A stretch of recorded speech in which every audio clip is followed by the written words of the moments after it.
Buenas noches, arrancamos un nuevo episodio de Fernet en la City, quinto episodio luego de la entrevista de Scola que tuvo un montón de reproducciones y esta vez nos toca volver a hablar de economía y de política con un invitado que esperábamos hace mucho y que hoy se dio el gusto de poder visitarnos. Pero antes de presentar al invitado, lo saludo a mi compañero Agustín Jamele. ¿Cómo andás, Agustín? Buenas noches, Lean. Buenas noches también a todos los que nos están viendo. La verdad que sí, venimos de una entrevista a Luis Scola que rompió todo, la verdad. Muchas gracias. Impresionante. Tremendo, gracias por las repercusiones, los comentarios ahí. Así que muchísimas gracias por eso. Nada, como siempre, contento de estar acá con vos para hacer este programa. Muy entusiasmado para hablar con el invitado. Todavía vamos ahí a sostener un poco la intriga, pero la verdad que muy entusiasmado para ver sus opiniones de la actualidad, de todo política, de política, economía, de finanzas. Me parece que va a ser explosiva, pero muy profunda. También la entrevista es un mano a mano que estábamos esperando y que finalmente se dio. Contanos, Agustín, dónde nos pueden ver y cuáles son las marcas que nos están apoyando. Todo lo pueden encontrar en Fernet en la City, tanto en el canal de YouTube. Muchas gracias a todos los que se estuvieron suscribiendo. Por favor, el que pueda ahí suscribirse, le agradecemos porque aparte después le van a llegar todos los videos. También en Instagram y en Twitter nos encuentran @alerta en la City. Fernet en la City, Alerta en la City es el programa de radio ahí que es como nuestro spin-off también de todo esto que hacemos. Y agradecemos a las dos marcas que nos están acompañando. Por un lado, y aprovecho para mostrarlo como muéstrelo. A Branca, que nos aporta la bebida para poder hacer esto. Si no, no podemos hacer el programa. Y si no, no podemos hacer el programa este domingo por la noche. Esperemos que también estén tomándose un Branca ahí viendo este programa. Y por el otro lado, a los chicos del Exchange Lemon que nos están acompañando durante todo este año. Va a aparecer por algún lado de acá en algún momento el logo. Por acá. Se registran ahí para comprar criptomonedas de la manera más sencilla y encuentran también todos videos de educación para poder hacer todo lo que tenga que ver con mundo cripto. Sin dudas, el presidente Javier Milei está marcando una era, para bien o para mal, depende cómo pienses, está marcando una era en la política argentina. Hay muy pocas personas que lo conocen en profundidad. De hecho, fuera de su familia hay una persona que es la que más lo conoce, que es la persona que está en esta mesa. Estoy hablando de Diego Giacomini, economista y director de la consultora E² Economía y Ética. Diego, ¿cómo estás? Buenas noches. ¿Qué tal? Gracias por venir. Buenas noches, un placer estar con ustedes. Vengo después de Scola. Yo pienso, creo que un deportista de élite es mucho más interesante que escucharlo a un economista. No. No sé. Depende. Yo como, deportista amateur que fui toda mi vida, competí triatlón durante 10 años, tengo 6 años más hecho, Ironman 70-30, más de 20. Apa. Yo sé que el deporte le da a la idiosincrasia de un ser humano, de cómo el ser humano enfoca todo lo que hace, le da una riqueza que es un activo, un diferencial con respecto al que nunca ha competido, ya sea profesional o amateur. ¿Forja el espíritu el deporte? ¿A vos te forjó el deporte?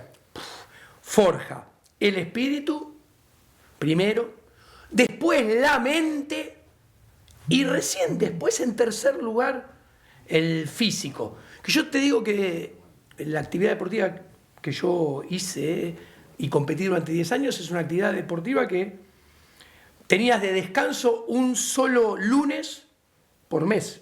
O sea, entrenabas 29 días y uno solo descansabas.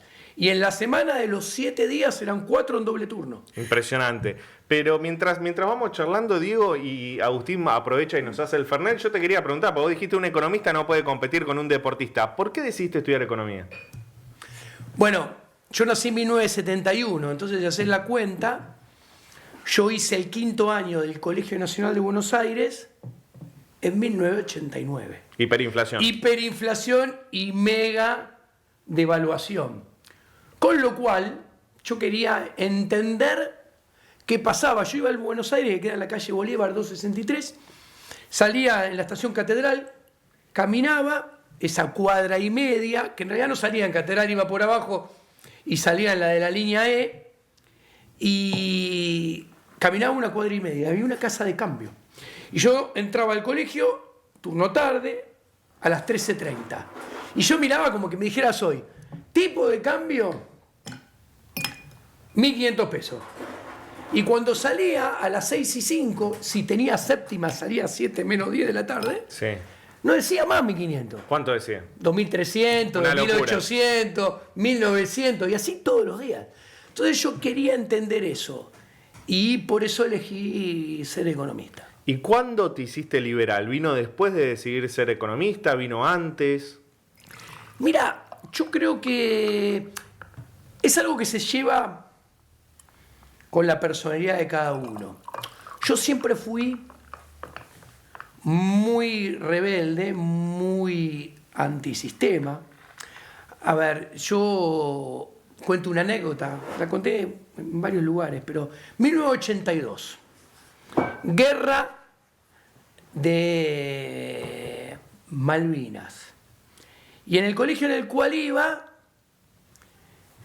que fui un colegio bilingüe inglés, paradójicamente, al revés de lo que podría pensar la gente que nos escucha, empezó un adoctrinamiento en favor de Argentina, la guerra de Malvinas, adentro del colegio.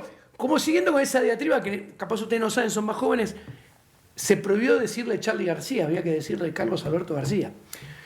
Entonces, nos empezaron a cambiar nuestras costumbres que teníamos en el colegio. Y yo decía, ¿por qué nos cambiaron nuestras costumbres? Y lo que hice a lo largo de todo el tiempo. No, porque la guerra, Argentina, bla, bla, que vamos a ganar la guerra, bla. Y yo decía, esta guerra está perdida, es una locura. Es Argentina contra la OTAN. Es Argentina contra los dos vencedores de la Segunda Guerra Mundial. Para bien o para mal, no estoy haciendo juicio de valor. Entonces, hay dos cosas negativas. Uno, que por la fuerza me quieran convencer y adoctrinar y cambiar mis costumbres, que tengo acá como un niño de 11 años que tenía yo, por algo exógeno que no tiene nada que ver conmigo, y después mentirme. Y pedí una audiencia con la vicedirectora, con 11 años, y le planteé todo esto. Abría los ojos así grandes. Y obviamente no me dio bola. Un mocoso. Y entonces organicé como tipo una revolución adentro, una pelea del alumnado, desde adentro. Hay un compañero que lo voy a nombrar, se llama Martín Resnikov, que está en Twitter, es liberal, que pensaba igual que yo. Éramos los únicos 12 en los 2 grados, A y B, que éramos 70 personas. Y bueno, ¿por qué digo esto? Porque el liberalismo lo llevas desde chiquitito, nace con vos, es tu forma de ser, porque el liberalismo es antipoder político. Y todo sistema está hecho para entronar, fortalecer el poder político que exista. Un poder político que es político en la vida institucional política o adentro de una institución. Y el liberalismo va contra ello, y siempre fui contra ello. Y bueno, y en la universidad, que mayoritariamente y por escándalo, me enseñaron keynesianismo, neokeynesianismo y socialismo económico, eso todavía lo exacerbó más. Entonces, creo que, te contesto, creo que todo ese cóctel que uno trae desde que nace, desde la casa, porque con mi padre fui el más dentro del poder político de mi casa, siempre fui un rebelde. Si le preguntás a mis padres 85, 84 años, te van a decir, sí, digo, desde chiquitito. Lo traía desde la cuna. Tus padres no eran de esta idea, no eran de esta ideología, nada, no sé si eran peronistas, radicales, no le importaba la política. No, es muy cómico porque mi mamá es esa gorila, ¿viste? Que le decís, mira, estos auriculares le pueden ganar el peronismo, va y vota estos auriculares. Y obviamente siempre le sale mal, ¿no? Porque el peronismo ha tenido una evolución que es increíble, que si vos te fijas, el peronismo inventa en las últimas décadas su propia oposición. Y la oposición es cada vez peor. Con lo cual, eso le es funcional para perpetuarse en la política y a su vez, cuando está in office, hacer todavía cada vez peor las cosas. Y como contrapartida, ellos enriquecerse más. Cuando digo ellos, todos los políticos. O sea, el peronista como el que emana como oposición del peronista, enriquecerse ellos más en detrimento de nosotros. Y mi viejo ha sido cualquier cosa. Mi viejo, hoy por hoy yo te puedo decir que gorila, los dos se comen todo el verso de La Nación Más, todo el verso del TN más recalcitrante, pero mi viejo ha votado en el 74 a Perón, porque había que votar Perón porque era la única manera para que el peronismo se terminara, ¿no? Y tiene 85 años, es asmático, no puede caminar, y podría no votar, y sigue yendo a votar con la misma lógica antiperonista, y cuanto más antiperonista, mejor, y las cosas... ¿Qué sucede? Cuando vos votás, yo puedo pensar lo que quiera, que si después lo hablamos, pero cuando cualquier cosa que vos en tu vida hagas en contra del prójimo, o sea, que lo que despierte y desenvuelva tu acción sea en negativo, en contra de alguien o algo, y no en favor tuyo o de tus convicciones, está condenado a terminar mal y terminar cada vez peor.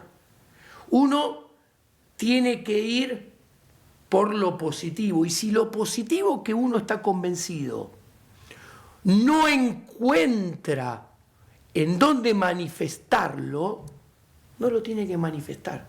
No tiene que ir por el segundo, tercero o cuarto, mejor en contra Claro. de alguien. No votar Porque al menos peor, decís. eso, porque en el fondo termina siendo violencia. Y retroalimenta la violencia porque crea dos bandos antagónicos de Boca River, blanco-negro, que son funcionales entre ellos, el gorilismo, el peronismo. Y lo único que hace es que los que están enfrascados en esa dialéctica se alimenten y obtengan beneficios a partir de esa dialéctica, y los que estamos en el medio, que no pertenecemos a ninguno de los dos, pagamos los costos. Hacemos un brindis, ¿te parece, Sí, Diego? cómo Ahora no. que nos conocemos un poco más, ya conocemos tu historia de vida, por lo menos cuándo decidiste ser economista, cuándo decidiste ser liberal, tu familia. Un placer. Muchas Gracias por venir. Y mientras hacemos el brindis, yo lo que te quería preguntar, recién dijiste que te hiciste liberal desde muy chiquito y que el liberalismo es algo intrínseco al individuo. Te quería preguntar, ¿cuándo se hizo liberal Javier Milei, vos que lo conocés bien? Mirá, yo a Javier lo conocí en el año 2004, me lo presenta un economista, un amigo, que yo trabajé con él, después trabajó Javier con él, de ahí que me lo presenta, lo digo con nombre y apellido, Hernán Hirsch me lo presenta, y lo interesante del punto es que cuando yo lo conozco, Javier, si lo tengo que definir, era un conservador en lo social y un neoclásico en lo técnico, económico, por llamarlo de alguna manera.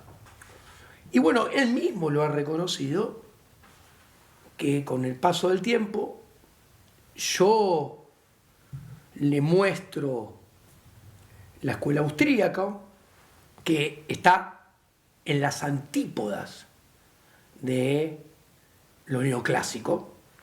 O sea, por ejemplo, desde lo monetario, para un austríaco no hay ninguna diferencia casi entre Milton Friedman y un neo-keynesiano.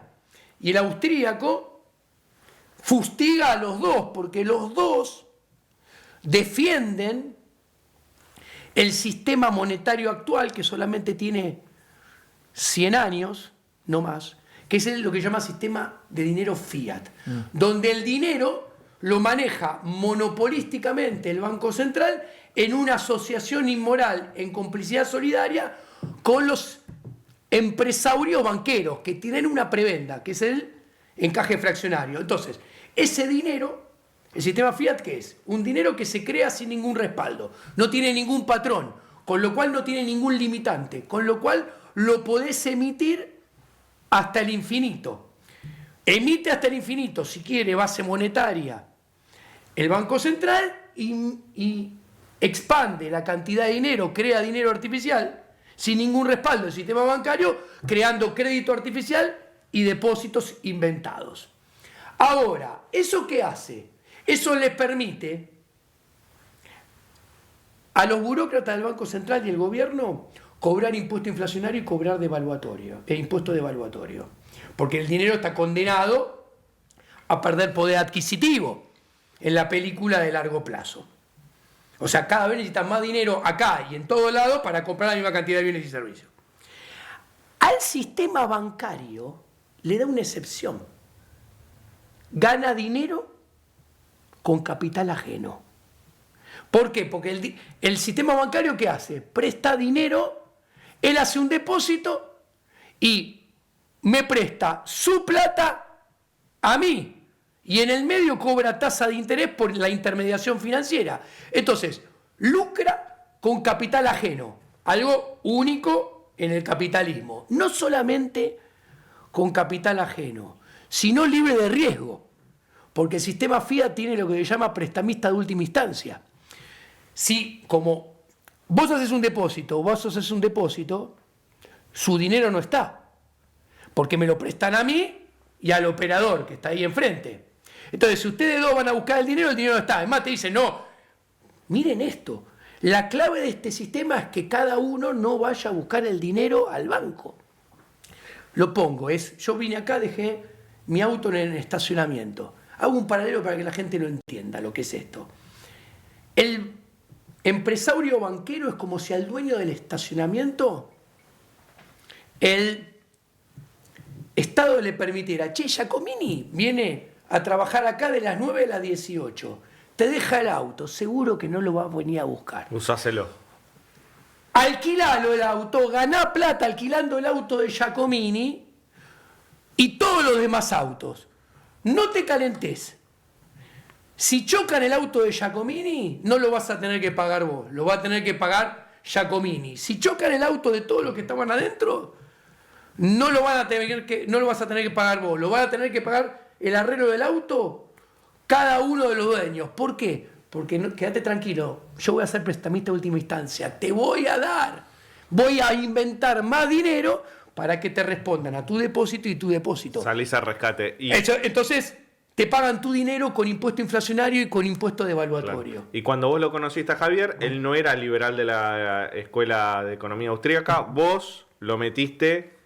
Él lo reconoció, yo le mostré, yo le enseñé la escuela austríaca. De hecho, lo convoqué para que sea ayudante mío de cátedra en la UBA, de dinero, crédito y banco, donde ahí dio sus primeros pasos en clase de teoría económica con nativo de austríaca. Teóricamente, ¿sigue siendo liberal, o por lo menos de esta escuela, o no? ¿Cómo lo ves? Bueno, técnicamente... Como yo dije cuando lo conocí, era lo que podríamos decir un neoclásico. Y yo lo fui corriendo hacia la escuela austríaca. Con lo que, desde que yo no estoy más con él, que me fui solito, porque dije, hasta acá llegué, no quiero saber más nada con lo que estás armando, porque no me parece bien, es como que yo era el ancla, me fui y... el barco de Javier Milei empezó a moverse sobre las aguas de vuelta hacia donde Javier Milei venía originalmente. Y vos fíjate que su plan económico tiene atisbos, es un engendro que mezcla cosas del neokeynesianismo, el monetarismo, con reminiscencias de la escuela austríaca. Y en lo social de liberal no tiene nada. Es un conservador rancio, populista, religioso. Eso en lo social. Sí. Y en lo económico, cuando vos decís este engendro que creó, está diciendo, bueno, Toto Caputo no es liberal, ¿no? Claramente no. No tiene nada de liberal. Toto Caputo, de hecho, fue ministro de financiamiento, el que colocó toda la deuda que iba derecho al default en el gobierno de Mauricio Macri, que termina en default con el default de la CUNSA, que es la reprogramación de deuda de la CUNSA. En el medio, para poder llegar al 10 de diciembre del 2019, se firma el empréstito por originalmente 57.100 millones de dólares con el FMI, cuando el taxímetro estaba en cero de la deuda con el FMI. Todo eso lo hace Toto Caputo. ¿Y qué es Caputo? en términos económicos? Un trader que sabe hacer dinero privado comprando y vendiendo papelitos, que de macroeconomía no sabe nada. Es muy interesante cuando vos escuchás hablar del mismo tema hoy in office a Caputo y a Javier. Caputo da vergüenza ajena cuando explica las cosas, se le traba la lengua, te das cuenta que tiene los conceptos prendidos con alfileres, que va Javier y le dice, tomá, decí esto, explica esto, se lo anota en un papel, y el otro sale y lo explica como puede. Pero es más, hay hasta inconsistencia que la semana pasada fue una terrible. Hay un video de Toto Caputo diciendo, no, porque comprar reservas con emisión monetaria no es inflacionaria porque estamos acumulando dólares, cosa que es un error técnico. ¿Por qué? Porque vos emitís base monetaria, haces una operación de mercado abierto para comprar dólares, que es la única manera a los cuales accedés, porque si no haces eso, tenés que esperar que alguien te los regale. Y nunca va a pasar, ¿no? ¿Qué pasa? Queda el pasivo en la hoja del Banco Central. Los dólares que acumulas, como tienen que ser, al menos en alguna porción, utilizados para pagar deuda, ejemplo, la mitad se va para pagar deuda. Entonces, el pasivo te queda completo y el activo que compraste solamente te queda la mitad, porque con la otra mitad pagaste deuda. Con lo cual, el patrimonio neto del balance del Banco Central, si el pasivo aumenta el doble que el activo, se destruye. La cuenta de resultados, como el pasivo remunerado paga intereses, es negativa, aumenta las expectativas de devaluación e inflación. Del otro lado, Javier dijo, acuérdense, dijo, yo no voy a convalidar a esos hijos de puta que quieren que yo emita y genere impuesto inflacionario para comprar reservas. Y acá tenemos el ministro de Economía por un lado, por el otro lado el titular del Poder Ejecutivo, que no es menor que uno diga Boca y otro diga River, uno blanco y otro negro. ¿Por qué? ¿Se acuerdan que Javier fustigó mucho la conferencia de prensa del 28 de diciembre del 2017, además de haber fustigado a Caputo, diciendo que eso era una imagen muy fuerte que mostraba la falta de independencia del Banco Central, que entonces hizo caer la demanda de dinero. Porque sentaron en la misma mesa a Sturzenegger, presidente del Banco Central, con Caputo, con Marcos Peña, o sea... Y con todo, y Duhovne. Bueno, Javier hizo eso a la N. Hay una conferencia de prensa en la cual, en el salón blanco de la Casa de Gobierno, está Javier, y de un lado tiene a Bausili, presidente del Banco Central, y del otro lado a Caputo, ministro de Economía, que los dos son socios en la misma consultora y los dos ganan dinero haciendo lo mismo, comprando y vendiendo los mismos papelitos. Anker Latinoamérica. Bueno, exacto. Bueno, y esto es muy interesante. ¿Por qué? Porque yo no creo en la independencia del Banco Central, pero ellos hacen política monetaria supuestamente creyendo en la independencia del Banco Central. Y todo el mundo sabe que la política fiscal y la política monetaria y la política cambiaria la decide el presidente de la nación. Porque él mismo lo ha dicho. Dijo, yo puse el tipo de cambio 8.20, yo puse el cloning peg al 2%, que es el ancla antiinflacionaria. Yo decidí que haya superávit financiero como ancla fiscal, monetaria, para que no haya inflación, lo cual es un error intelectual. Porque el ancla contra la inflación siempre tiene que estar relacionada, tiene que ser monetaria, no es lo fiscal. Entonces, ¿qué quiero decir? Otro día voy a una empresa que el CEO es brasilero y me dijo, yo realmente estoy preocupadísimo, porque ¿saben qué? Esto es muy interesante, multinacional brasilera, CEO. Me dice, tuvimos 3 veces a Lula, tuvimos a Dilma, y la verdad, el único activo que tiene Brasil es la independencia del Banco Central. Ellos son de hiperizquierda, todo, pero ponen a gente ortodoxa y seria del Banco Central. Entonces, capaz la ponen para pelearse, porque después te dice Lula, Dilma, le dicen a las empresas o a los industriales, no podemos crecer por culpa del presidente del Banco Central, que tiene la tasa Selic a 10.5 y la inflación es 4. Entonces la tiene muy alta en términos reales, me dice. Así que si se quieren quejar, no me vengan a mí. Vayan al presidente del Banco Central. Pues dice, ese es el éxito de Brasil. No se toca la independencia del Banco Central, por eso tenemos bastante estabilidad cambiaria, por eso no tenemos inflación. Acá es cada vez peor. Dice, porque acá la independencia del Banco Central nunca existió.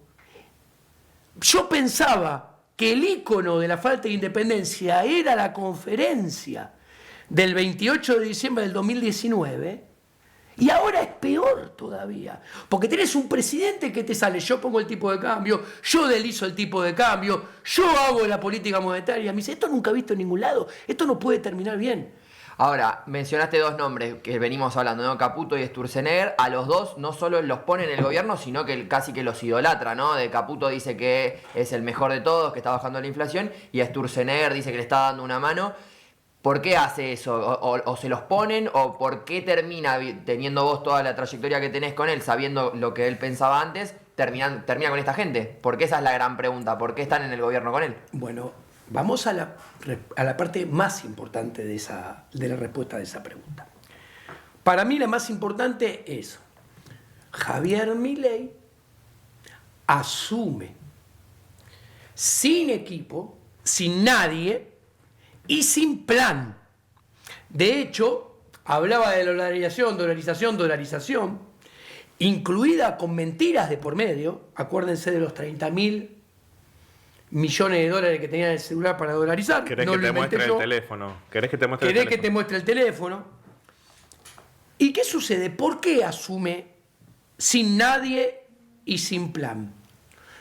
Porque yo fui el primero que antes que empezara lo dejó solito viendo lo que estaba armando, con quién lo estaba armando y el camino que iba a seguir, cómo se iba a financiar, etcétera, etcétera.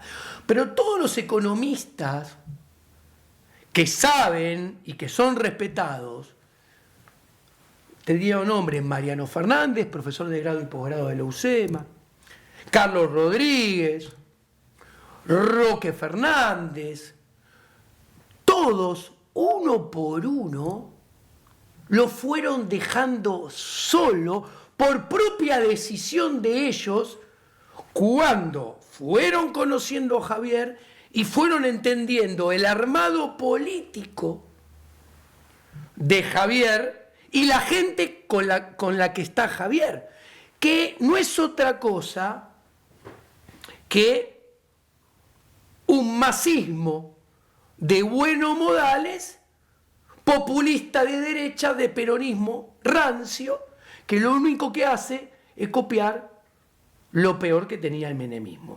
Porque si el menemismo tenía alguna poquita cosa buena, el menemismo es el padre del kirchnerismo. Y Menem murió siendo senador kirchnerista que votaba todo lo que Cristina Fernández de Kirchner necesitaba. Yo le escuché a Menem decirle en la casa de Carlos Saúl Menem, le escuché decirle: yo tengo una sola cosa importante para transmitirte como es presidente si un día querés ser presidente. No tengas enemigos políticos. No te pelees nunca con nadie. Con tus rivales políticos, sé generoso, seducilos, nunca pelees, porque esa es la llave del éxito. Es lo único que tengo la única recomendación que tengo para darte. Esa sí es una recomendación de valor. Y fíjate al menos con el accionar del titular del Poder Ejecutivo, como ni se acuerda que se lo dijo, porque jamás hubo ni un atisbo de ponerlo en práctica. Sino todo lo contrario. Recién lo insinuaste, te lo quiero preguntar específicamente. Cuando Javier Milei se mete en política en 2021 para ser candidato a diputado, ¿él es apoyado y financiado por Massa? Pregúntaselo a él. Pregúntaselo a él. Yo lo único que puedo decir es que ustedes fíjense que en la dialéctica entre peronismo de la vertiente que llames, vos dijiste Massa, pongámosle el nombre de Massa, desde Corporación América, Vila, Manzano, accionista menor, el armenio, hacen la primer prueba de ensayo en el programa Animales Sueltos, Fantino, imitando casi a Mirta Legrand, le dice: profe, ¿es verdad que usted está pensando ser candidato a presidente para las presidenciales del 2019? El diputado Calvo, liberal. Experto. Y terminó, sale de América, sale de la mesa de Animales Sueltos como candidato a presidente. Es la prueba de ensayo, el globo, la primer probeta de ensayo que obtiene, no me acuerdo, 4 puntos porcentuales, no interesa, pero que le saca votos a Macri en la presidencial y a Heidi como gobernadora en provincia de Buenos Aires. Listo, sirvió el globo de ensayo. ¿Por qué? ¿Para qué ganará Massa? Datito. En la presidencia de Alberto Fernández, Cristina Fernández de Kirchner y Sergio Massa, ese triunvirato, había muchas concesiones a renovar, o varias. Y ustedes acuérdense que el armenio no ganaba ninguna con el gobierno amarillo. Entonces, la verdad que después surge, con lo aprendido en la campaña presidencial del 2019, surge Javier como candidato, primero a diputado, después a presidente, como empleado en relación de dependencia de Aeropuertos Argentina 2000, que es del Grupo América.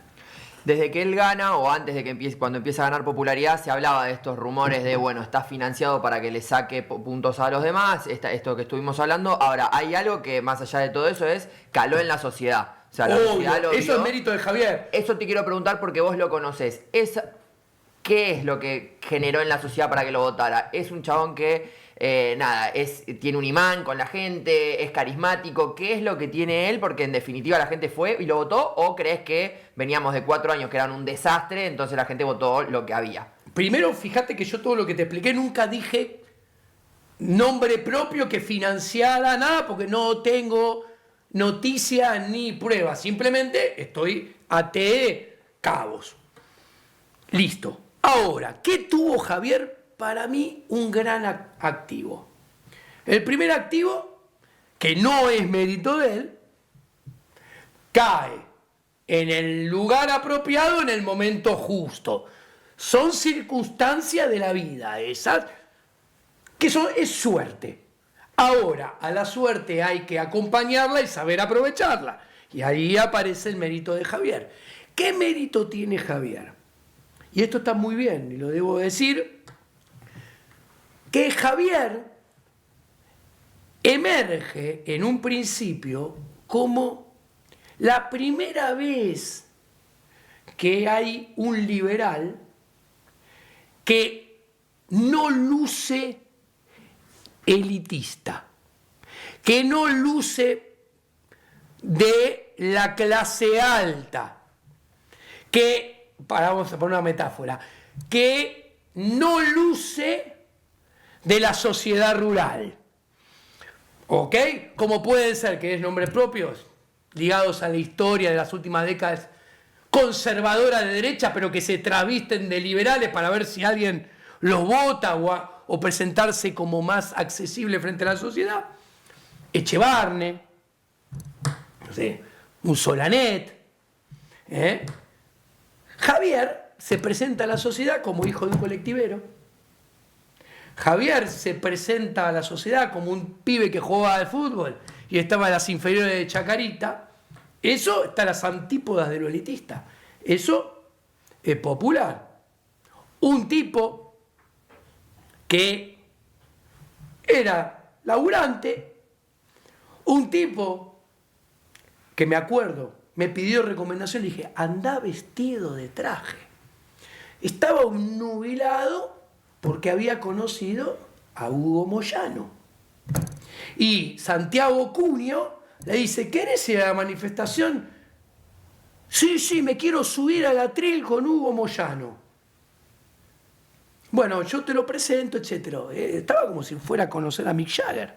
Y me dice, hay una foto de él el 9 de julio con el traje. Y me pregunta, Diego, hace un calor, hace 40 grados. ¿Voy en bermuda de remera? No, boludo, le digo. andá como vas a la televisión, con el traje negro a raya, y ahí no importa que sea una manifestación de trabajadores, vos tenés que ir como sos vos. Y, entre comillas, lo mandé, porque le aconsejé, lo digo de esa manera, vestido de traje y corbata. Y fue. ¿Qué quiero decir? Los liberales, conservadores de derecha, que entonces no son liberales, se trasvisten de liberales, de toda la historia argentina, tienen repulsión y no lo esconden por los movimientos sindicalistas. De hecho, José Luis Esper vive hablando peste de los sindicalistas. Javier se mostraba con que no tenía ese asco por el sindicalismo, más, o sea, no, yo estoy a favor de la cláusula gatillo, que ante la suba de la inflación, después de una devaluación, se dispare el ajuste salarial por paritaria, etc. Claro, entonces la sociedad vio algo que parecía nuevo y que en aquel entonces, yo estando al lado, puedo decir que era genuino. Eso te iba a preguntar, porque a mí me da la sensación también que es genuino eso, porque la campaña que lo lleva a la presidencia no fue para nada gorila. De hecho, él en la campaña hizo más críticas a la UCR, en particular al alfonsinismo, que al peronismo. No sé si coincidís. Bueno, pero claro que coincido. Javier detesta al radicalismo. Voy a contar detesta el radicalismo, no así con el peronismo, es parte de lo que estoy contando, de que es un liberal que no detesta el peronismo, único en la historia de Argentina. Ahora, ¿qué sucede hoy en día? Como él asume solo, sin equipo, y tiene que importar en lo económico equipos económicos ligados al PRO, que son gorilas, tiene a Patricia Bullrich, que es gorila, tiene a Petri, que es radical, por ende es gorila, ¿viste? Entonces tiene que empezar a ser gorila también, pero con un grave problema. Cuando vos mirás el organigrama del Estado, lo dejo para los periodistas que investiguen, les sugiero que investiguen, miren el organigrama del sector público nacional y busquen los secretarios, subsecretarios, cuántos están ligados al masismo o al peronismo, y van a encontrar un montón. Los terceras líneas, digamos. Claro, entonces ahí tenemos una mezcolanza muy compleja, porque tenés de un lado peronistas, del otro lado tenés gorilas enfermantes. Bueno, de hecho Macri lo apoya y es un gorila que siempre ha hecho negocio con el Estado, como los mismos gorilas. 2 o 3 veces marcaste algo que quiero profundizar ahí, que es lo económico, lo que estás marcando económico, pero de lo social, y lo dijiste al principio, es conservador, que no tiene nada liberal desde lo social, que decías ahí. Quiero preguntarte, porque él llega al gobierno con su hermana Karina, que imagino que criados en la misma familia y demás deben ser parecidos. La familia Milei es conservadora de lo peor que decías vos, digo, ¿cómo es desde lo social, no desde lo económico? Mira, yo conozco enormemente a Javier, conozco a Karina, obvio menos que Javier, porque con Javier he tenido conversaciones de todo tipo. A los padres los conozco, he interactuado con ellos, pero los conozco mucho menos. No te puedo decir cabalmente, no contestar eso, me gustaría, pero no puedo. Lo que yo sí puedo decir es que yo los he ayudado, porque de conocimiento público, Javier hablaba de mis progenitores, no les dirigía la palabra ni no los veía hace 12 años. Y un día vienen los dos, la mamá y el papá, a pedirme ayuda, porque saben que yo soy padre. Yo soy padre de 3 mujeres. Entonces, me piden, ¿nos puedes ayudar a reencontrarnos con Javier, a poder volver a hablar con Javier, a poder sentarnos en una mesa y comer con Javier, que hace 12 años que no nos habla.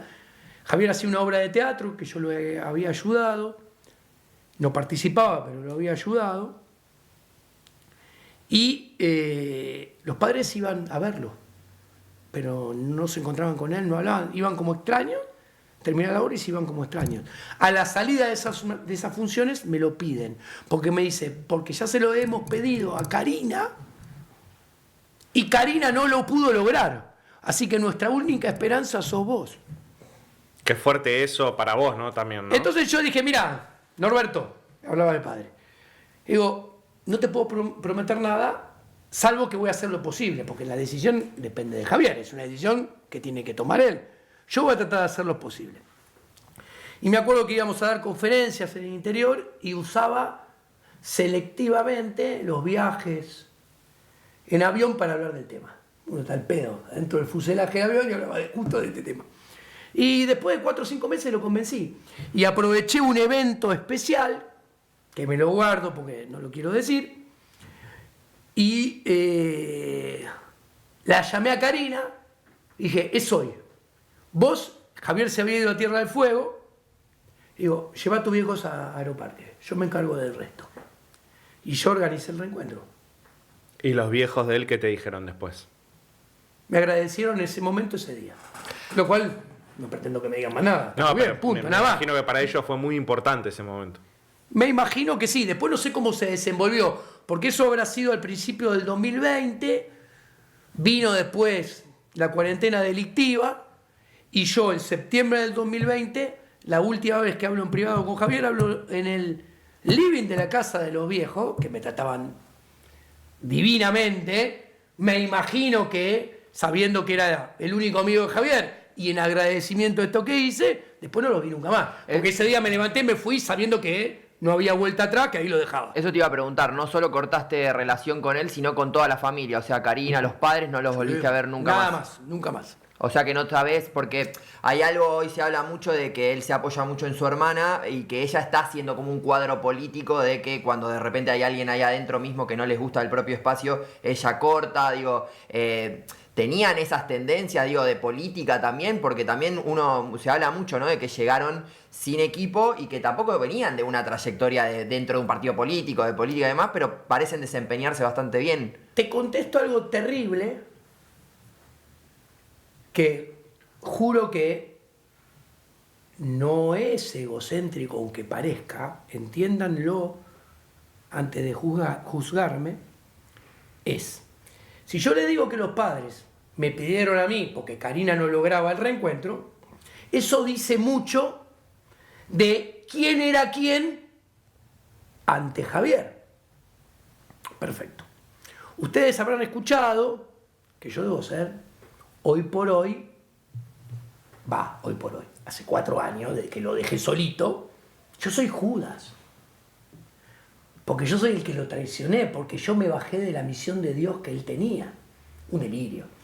Que desde lo intelectual es no entender qué son las relaciones humanas. Claro, si vos nunca te casaste, no tenés amigos, no tenés hijos, estás sin ver a tus padres durante 12 años sin que hablar, sos una persona que no negociaste nunca jamás de qué lado de la cama dormir, qué mitad de placar usar.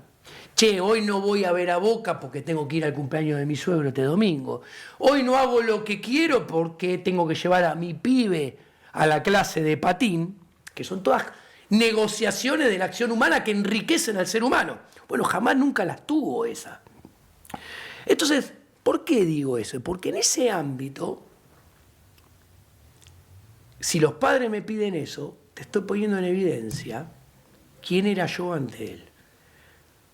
Cuando yo paso a ser el gran traicionador Judas, que no es entender, que esto es lo importante, que las relaciones espontáneas entre dos seres humanos, entre dos amigos, entre una pareja, están permanentemente sujetas a revisión del cumplimiento del contrato y cómo se comporta la contraparte. Y cuando a vos no te gusta cómo se comporta la contraparte, o no te gusta lo que hace o con quién se relaciona, decís, sin ninguna violencia, como hice yo, hasta acá llegás, yo me doy media vuelta y me voy y que cada uno siga su camino, como cualquier noviazgo que se rompe, como cualquier matrimonio con hijos, sin hijos, que se desarma. Claro, estamos hablando de gente que no conoce esas cosas.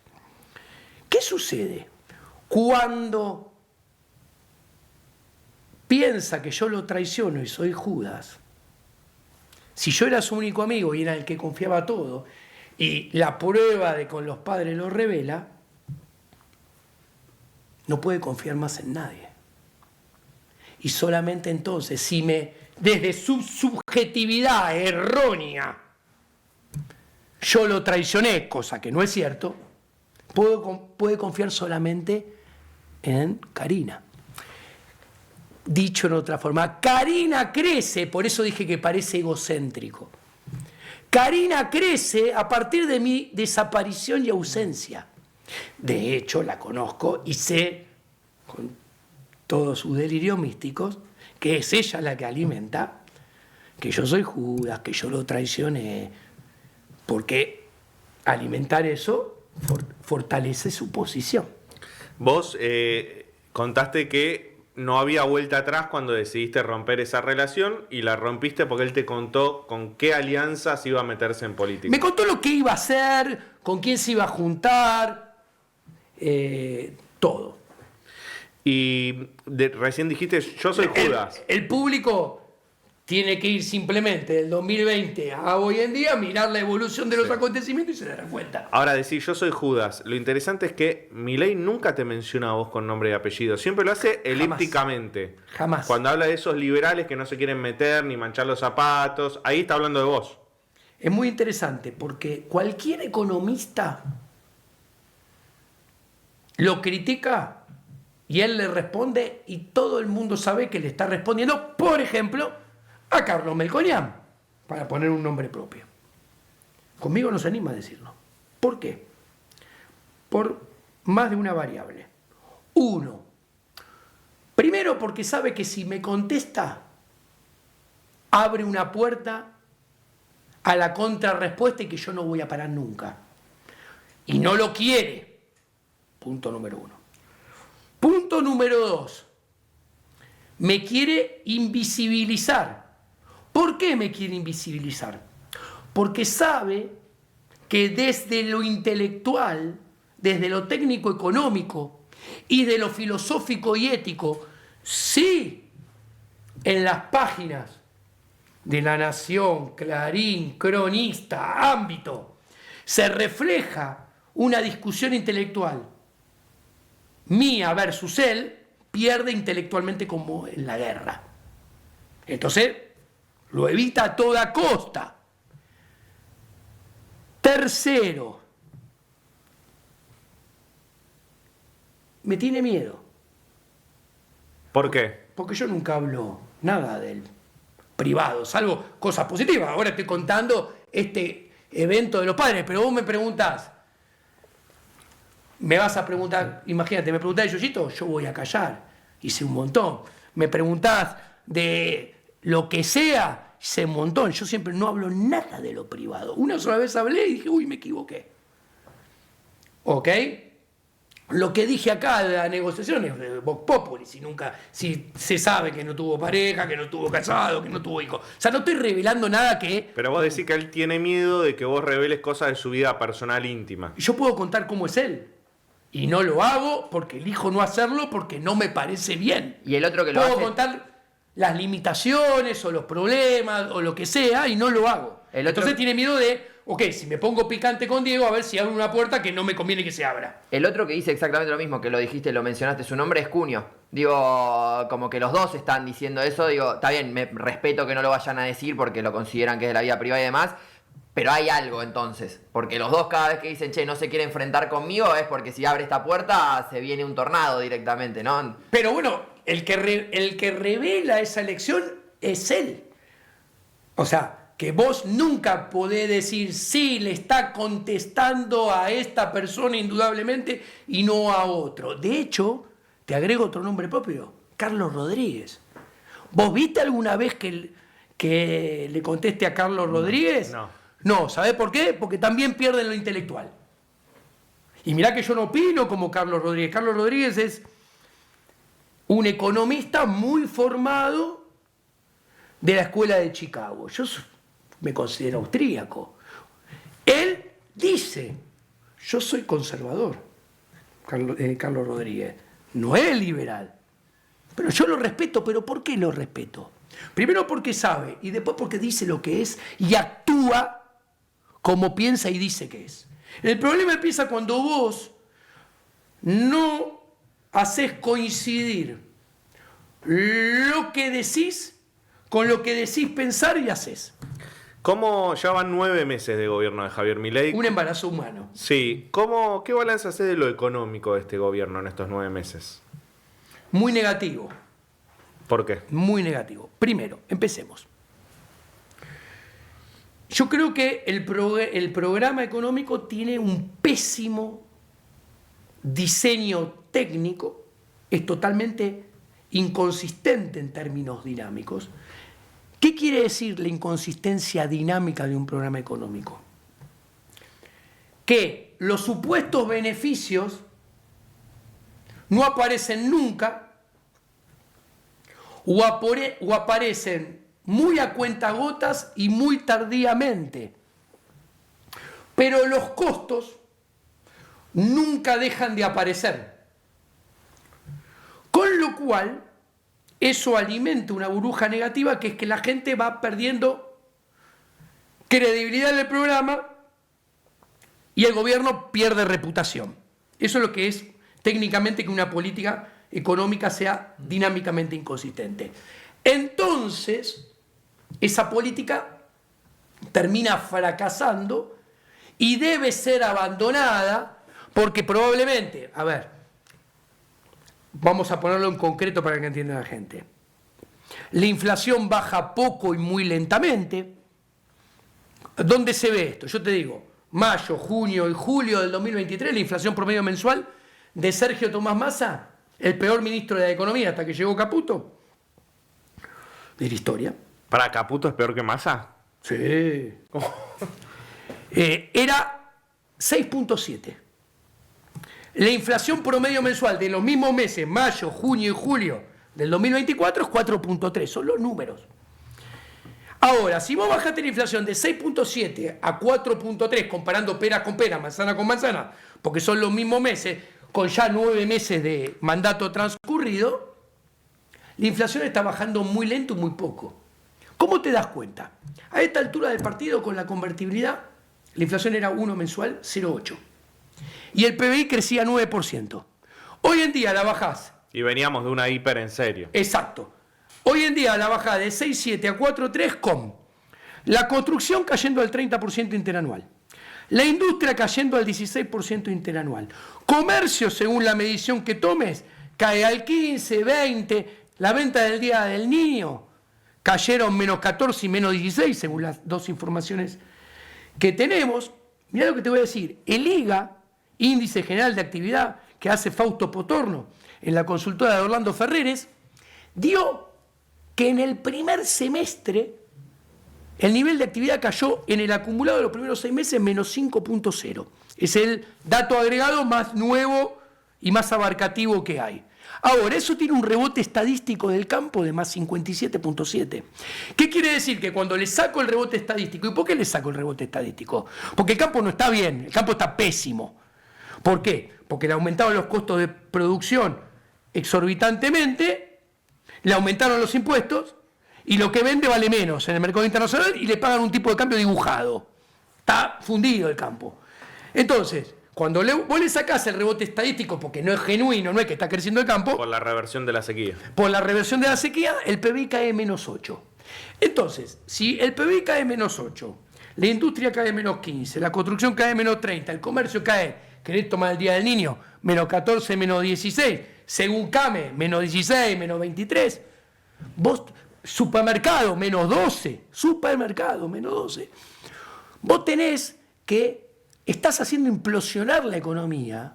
¿Cuántos puestos de trabajo en blanco se perdieron? 200.000, dicen. La construcción dice solo la construcción arriba de 100.000. Por eso. Y para bajar la inflación a 4.3 promedio mensual, eso lo único que ilustra que es el plan no tiene credibilidad y reputación. Por eso baja lento poco, aún implosionando la economía. No sos el único que hace este análisis, incluso de economistas que no sé si pensarás igual, como por ejemplo te pongo el caso de Marina Dal Poyetto, que recientemente hizo un balance bastante similar. La gran pregunta hacia adentro es ¿cuánto aguanta la gente? Porque si la gente sigue aguantando, ¿puede seguir con este plan o no? Eso es lo que te pregunto también. Mira, voy a contestarte en partes. Primero, sigo con porque te hablé de los resultados para mostrar el mal diseño. ¿Dónde está el mal diseño? El mal diseño es que se casa a toda costa con el superávit financiero. Vos vas a encontrar a los economistas mainstream que te hablan loas del superávit financiero, ni que hablar los economistas liberales. Y es un error. ¿Por qué? Porque la variable clave no es el resultado fiscal. La variable clave es el gasto público. ¿Cuánto gasto público tenés? Entonces, ¿qué sucede? Voy a ponerlo para que la gente lo entienda muy fácil. Si vos tenés un gasto público de 40 y vos te ufanás de que tenés un superávit financiero de 2 puntos, quiere decir que al sector privado le sacás recursos por 42% del PBI. Lo cual le sacás la mitad casi de lo que genera. Esa es la foto de hoy. ¿Qué quiero decir? ¿Vos qué preferís? ¿Eso? O, te pongo otro ejemplo a propósito, con números que se hablan del pacto. ¿Vos qué preferís? Claro, para el sector privado, y el pacto lo revela, que te lo firman porque saben que es imposible, un gasto público de 25, pero que te saquen 23, con lo cual tenés superávit primario, pero tenés déficit financiero de 2 puntos, 23 contra 25, obviamente al sector privado le conviene este déficit financiero de 2 puntos con un gasto de 25 y no un superávit financiero con un gasto de 2, con un gasto de 40. Ahora, ¿por qué esto es importante? Porque en este plan, que es 40 de gasto y 42 de exacción, vos hogás al sector privado como nadie. Y haces implosionar la economía, que es los números que dije antes. Entonces, ¿qué te dice eso? Si la economía cae y no se recupera nunca, y cuando hablo de recuperación hablo de la película de largo plazo, más allá de algún rebotecito numérico que pueda haber, lo que te dice es que el superávit financiero no puede ser permanente, sino que está condenado a ser transitorio, porque no es sostenible, porque te va a caer la recaudación. Bueno, eso también se lo dice el Fondo Monetario Internacional, ¿eh? Le dice el ajuste fiscal no es sostenible. No es sostenible, pero a ver, no es que no sea sostenible en Argentina, y esto quiero que la gente lo entienda, porque este es un problema de los políticos, de los economistas que no saben filosofía política, ni las consecuencias de un determinado entramado político institucional. ¿Qué quiero decir con consecuencias? ¿Qué esquema de incentivos ponen a funcionar y qué políticas ponen en funcionamiento? La esencia de este régimen de gobierno que tenemos acá y en todo Occidente es el gasto público. Y la regla es el déficit fiscal. Para que me lo entiendas. ¿Por qué? Porque las elecciones se ganan con gasto público y se pierden con impuestos. Con lo cual tiene que haber déficit fiscal. ¿Por qué? Porque la existencia del déficit fiscal, no estoy diciendo que está bien, estoy diciendo el resultado de este sistema político. O sea, pretender, porque me hablan de ancla fiscal. Ok, Milei, vos hablas de superávit, vos tenés que tener superávit entonces los 4 años, 24, 25, 26 y 27, punta a punta. Y es imposible. ¿Por qué? Porque te repito, el gasto público te hace ganar elecciones, los impuestos te la hacen perder. Entonces tenés déficit fiscal. ¿Cómo financiás el déficit fiscal? Si lo financiás con emisión monetaria, es un poquito de inflación que aceita en el cortísimo plazo la economía, son los planes platita que me dan unos votos en el cortísimo plazo que lo necesito. Si lo financio con deuda, internalizo como gobernante los beneficios del gasto público y los costos se los paso a 1, 2, 3 presidentes después, que son los que van a tener que pagar los bonos, amortizar los bonos. Yo no afronto las consecuencias ni los costos. Con lo cual, en este régimen de gobierno, la regla, la esencia del régimen es gastar. ¿Por qué? Porque con el gasto, y más en el tercer mundo, haces cautivo al votante del gasto público. ¿Por qué? Porque le das salud, porque le das educación, porque le pones un policía en la esquina. Entonces el tipo va y te vota, porque le dice, che, mirá que si no me votás, esto desaparece y vas a estar peor. Y encima los costos los paga el que viene antes. Y cierro. En el siglo XXI no hay ni Estados Unidos, ni Japón, ni Inglaterra, ni el euro, ni la zona del euro, ni México, ni Brasil, ni Argentina tuvieron un solo año, todos juntos, no hubo ni un solo año de equilibrio fiscal ni superávit fiscal, en ningún país.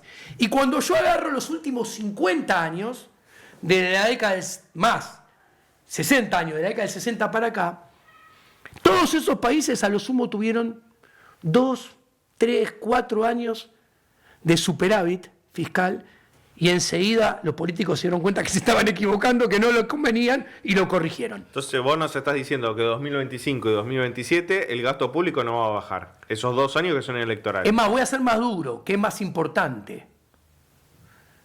Yo creo que muy difícilmente, que lo importante, bajen los impuestos.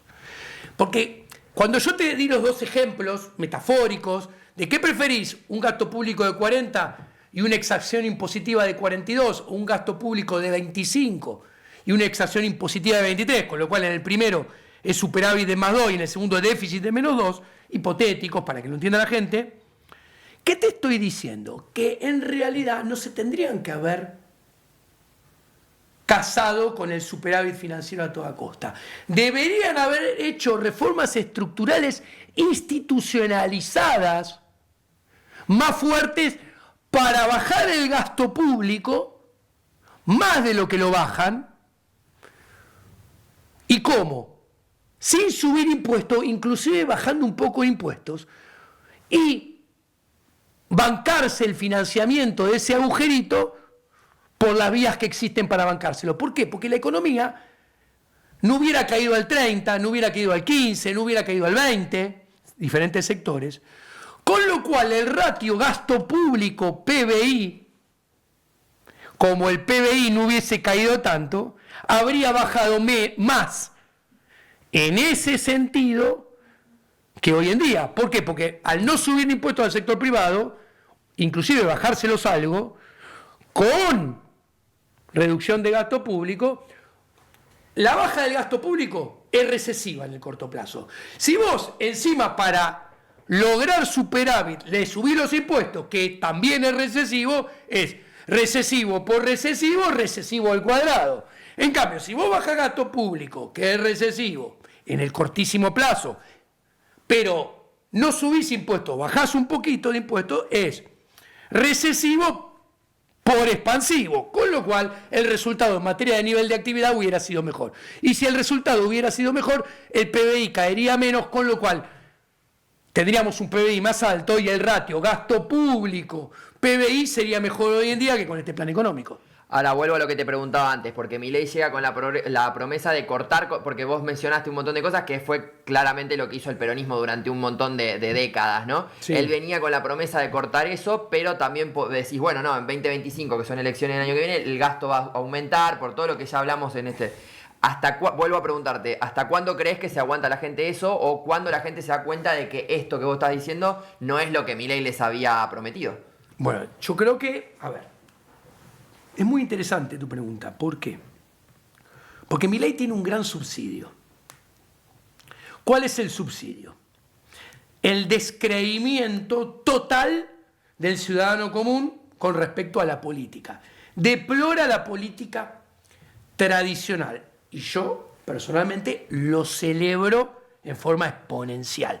Porque los políticos son todos unos inmorales que viven a expensas del sector privado, del ajeno, de lo prójimo.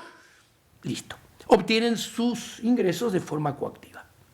Ahora, han sido tan espeluznantemente malos los políticos en las últimas décadas que la gente común no quiere ver ni a uno del PRO, ni a un peronista K, ni a un peronista no K, ni uno de la coalición cívica, ni nada de nada, no quiere ver a ninguno.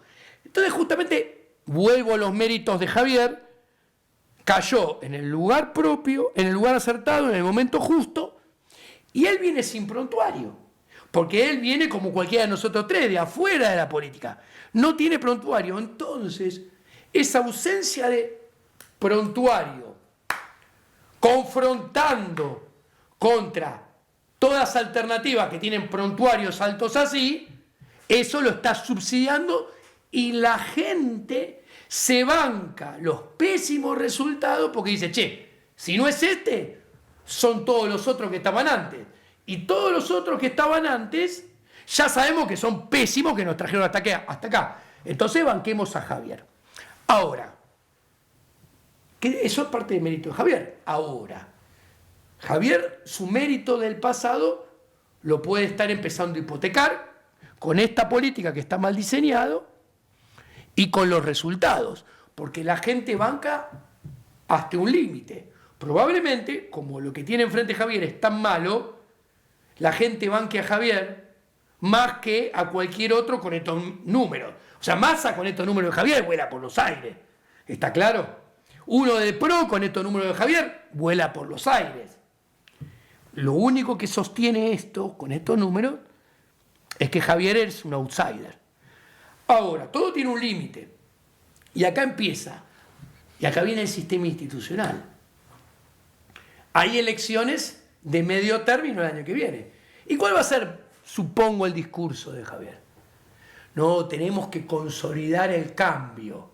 Necesito diputados y senadores para consolidar el cambio. Atenti. Los diputados y senadores que tiene, ninguno son liberales. O sea, andá a saber qué consigue en la próxima ronda para llenar los casilleros.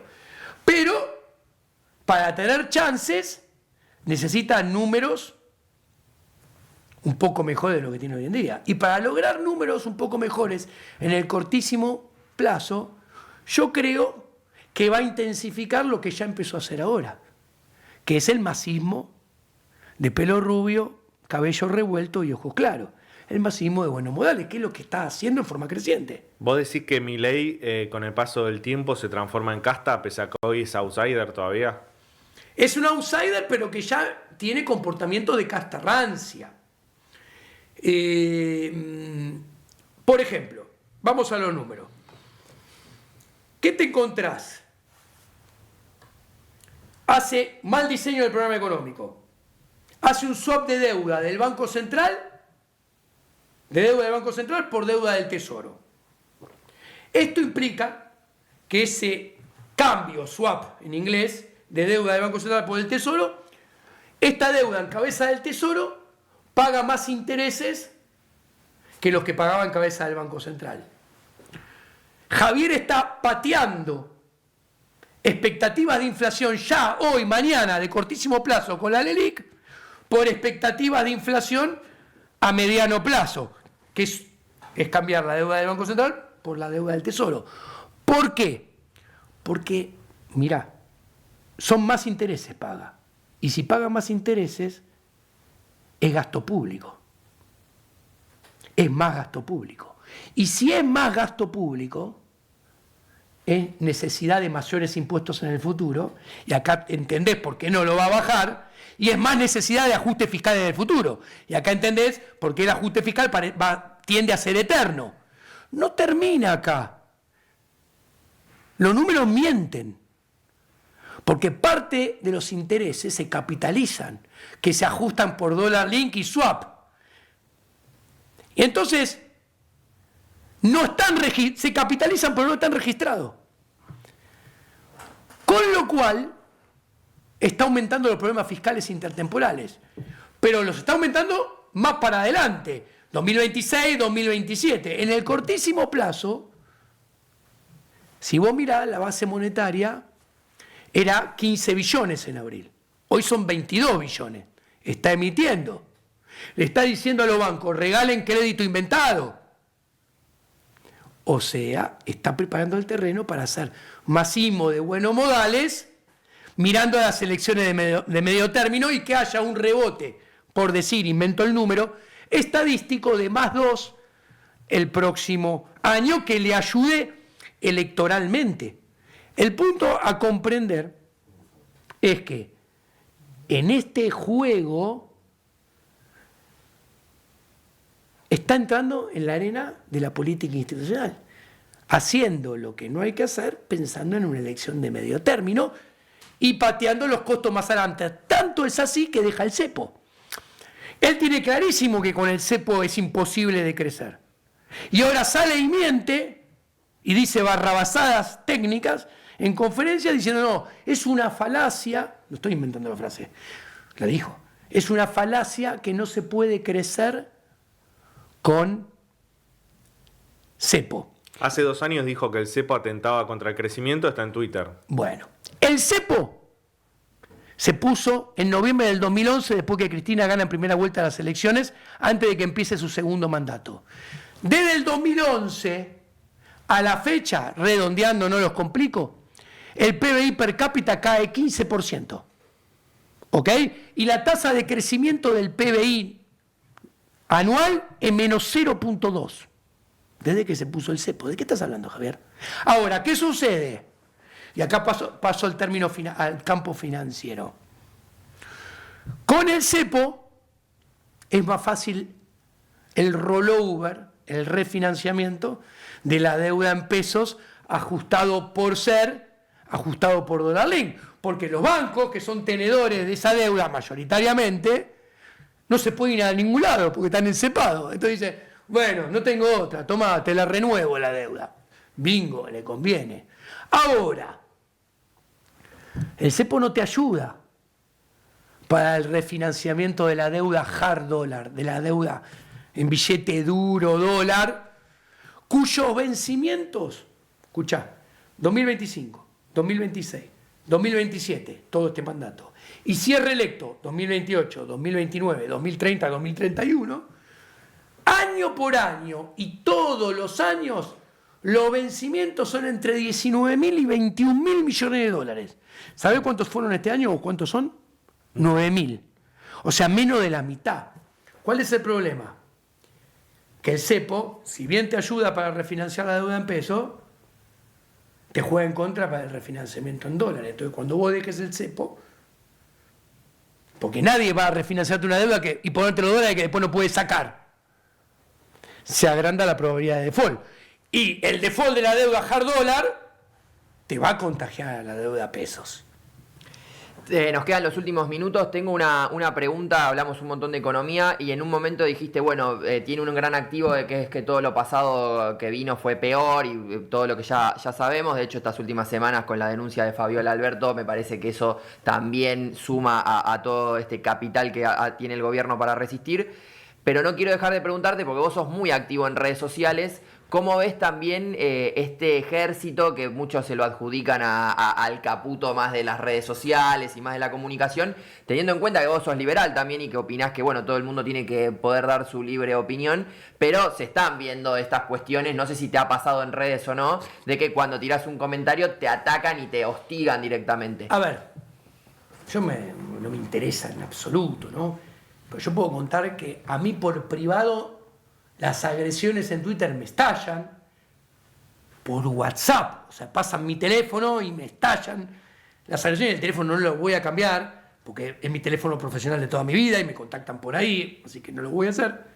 Pero lo interesante es, la derecha populista conservadora es la otra cara de la misma moneda de el socialismo de izquierda. Son los dos conservadores. Uno te promete, el socialismo, un futuro mejor inexistente, porque tienen graves errores intelectuales, y el otro te promete volver a un pasado mejor. Es una dialéctica de las dos caras enfrentadas, una con otra. Y las dos son agresivas, las dos son violentas, porque las dos nos construyen, las dos rivalizan, las dos agreden, las dos son violentas.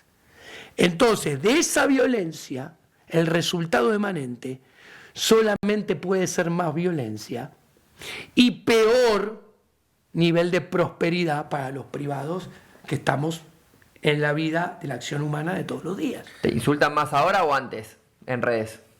Ahora, o sea, desde que dejé a Javier, nunca me dejaban de insultar. Cuando hago críticas, y aparte es muy interesante, porque te juro, me incentivan y me divierten y me hacen ir por más a mí. Yo me lo tomo así con mi personalidad. Imagínate, si yo explico todo esto y me dicen, viuda despechada, punto número 1, no conocer historia, porque en todo caso, las viudas despechadas son las que no eligieron, las que no decidieron, y acá el que eligió y decidí fui yo, el que quisieron que volviera porque me necesitaban, el que quería que fuera ministro de Economía. ¿Te llamaron? En el pasado sí, para que volvieran trataron sí, y siempre dije, no hay chance. ¿Antes de ser electos o después de ganar? Antes de ser electo. El que eligió fui yo. Ahora, si yo explico todo filosófica, éticamente, en términos técnicos económicos, como lo explico, y jamás apuntás a mi razonamiento lógico deductivo, y jamás podés contradecirlo ni rebatirlo, y lo único que haces, mirá lo que te voy a decir, es agredir mi persona. Puto, petizo, enano resentido, envidioso. ¿Cómo sabés si sos envidioso si no sabés qué me gusta, qué quiero? No me conocés. Entonces, lo que haces es agredirme y atacarme. Ahí tenés una combinación nefasta, que es la agresión permanente, sistémica, como metodología de trabajo, que en realidad se apuntala sobre qué. Sobre la falta de conocimiento y formación. Diego, para ir cerrando, te quiero preguntar algo más de lo humano y de lo personal. ¿Vos crees que cuando pase este momento, cuando Javier Milei ya no tenga poder, va a llegar algún momento en el cual puedas tener una charla con él y decir, bueno, lo pasado, pisado, nos quisimos mucho, fuimos amigos, nos llamamos hermanos, sabemos mucho uno del otro, pero también nos tuvimos mucho afecto, ¿podemos retomar ese vínculo o vos crees que eso no se va a dar nunca? Mira, yo creo que eso va a ser casi imposible, nunca digas nunca, pero casi imposible. ¿Por qué? Porque Javier es un tipo que, si ustedes se fijan, y hablo, fíjense en su vida institucional, política, ¿a quién ha perdonado? ¿A quién le ha dicho yo me equivoqué? Cualquiera de las dos cosas. O sea, yo me equivoqué, te pido perdón, o del otro lado, che, te disculpo. ¿Conocen algún ejemplo? No hay ninguno. Y eso realmente, en esto que me preguntás, va a ser todo un escollo. ¿Por qué? Porque yo le dije, cuando lo dejo, me levanto de la casa de los padres y me voy y le digo, a mí lo único que me interesa de toda esta historia es que vos le vas a hacer un gran daño a las ideas de la libertad, a la ética de la libertad, a la ética de la propiedad privada y al liberalismo. Con lo que estás haciendo, empezando a hacer y cómo lo tenés pensado hacer, solamente puede terminar mal. Le dije, y a mí lo único que me importa, como nunca voy a ser burócrata, nunca voy a ser político, ya me ofrecieron ser senador, presidente del Banco Central o ministro de Economía, y todos saben que no, es lo ético, lo filosófico, y él lo está hipotecando. A ver, si el liberalismo tuvo proscripto 20 años después de menemismo, después de esto, va a estar más, y se lo dije en la cara. Y le dije, la única chance, cuando termine todo, como te estoy adelantando que va a terminar, y vos no termines bien, yo te voy a dar una mano como amigo. Pero antes me vas a tener que reconocer que tuve razón. ¿Y ese momento va a llegar o vos crees que no? Yo creo que no. Yo creo que no. Porque ¿sabés qué? Yo conozco expresidentes No conozco. El poder político transforma a las personas para mal. Conozco 3. No hay uno que reconozca que hizo nada mal. Increíble, ¿no? Porque si hay algo que... Y me pasa con los ministros de Economía también, o con los presidentes del Banco Central también, ¿eh? Si hay algo donde se hacen mal las cosas, es en la política argentina, ¿no? O sea, tendrías que pedir perdón de acá, de la Quiaca a Tierra del Fuego, y admitir tus errores. Bueno, ninguno lo hace. Entonces, ¿por qué lo va a hacer Javier Milei? ¿No hay ningún tipo de chance que te tomes un Fernet con Milei entonces? Por ahora ninguno. Por ahora ninguna. ¿Y qué tal estuvo ¿Qué este tal Fernet? este? ¿Cómo la pasaste? A mí me gustó, perfecto, la pasé muy bien. Y voy a decir una acotación. Yo soy Tano Giacomini. Mi nono se llamaba Vittorio, bajó del barco, después de la Primera Guerra Mundial. Yo de chiquitito le voy a decir a la gente joven, y lo tomo así. Yo toda mi vida vi tomar el Fernet solo puro con un hielo. Un montón. Un montón. Bueno. Nada más. Te digo Yo que- lo tomo así. Te digo que Agustín en el primer programa nos dio el Fernet así, Sí. casi lo matamos. Me acusan de hacerlo muy fuerte, por eso, ¿viste? Bueno, listo, para la próxima ya sabemos que va... Fernet solo con un hielo y ya está. Y está puro. Perfecto, perfecto. ¿Cómo la pasaste vos, Agustín? Muy bien, gran entrevista, te agradezco mucho por el tiempo, espectacular, creo que pasamos por 1.000.000 de temas, así que nada, muy, muy contento, realmente muy buena entrevista. Los Un invito a que se suscriban, que le den a la campanita, que lo sigan también a Diego en redes sociales, que es muy activo. Dale. Y bueno, nosotros nos reencontramos en el próximo episodio de Fernet en la City. Acordate siempre de ponerte la campanita para que te aparezcan los próximos videos. Y antes de irnos, agradecemos a todo el equipo, Candela Contreras, nuestra productora ejecutiva, Celeste Gerardi, nuestra community manager, Guido Dario, el hermano de Lean, que hace toda la edición de todo esto, le agradecemos porque es un genio. Ya es una gran familia. Es una gran familia este proyecto. equipo, así que muchas gracias a todos, los esperamos en la próxima entrega. Los esperamos en la próxima. Hasta luego.